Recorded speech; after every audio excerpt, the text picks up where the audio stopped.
In this tutorial, I'll show you how to use the chat feature next.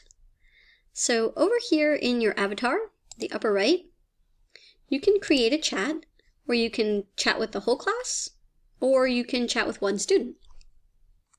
Now, something else that's important is over here on the 3 vertical dots, you can choose your chat language.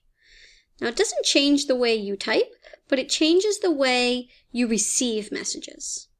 So I'm going to set this to Espanol so that all of the text messages that students send to me are going to be written in Spanish. And I'm going to go pretend to be a student now. Okay, so my student, I'm going to ask them to change their language so that they receive, maybe they only speak French, so they receive all of their messages in French. And there's so many languages to choose from. Right, so I've chosen their default language here will be French.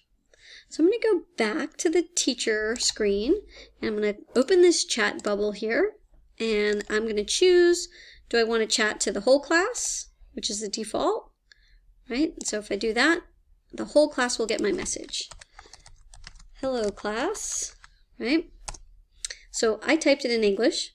I'm going to go to my students board, and my student, once they see this chat bubble open up, they click it, and it types it in French for them.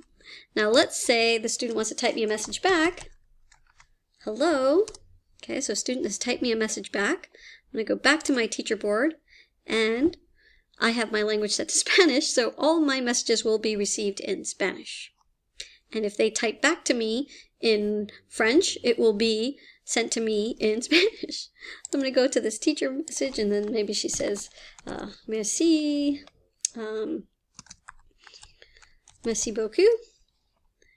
And then I go back to my teacher's message, and it translates it to Spanish for me. I think that's pretty awesome.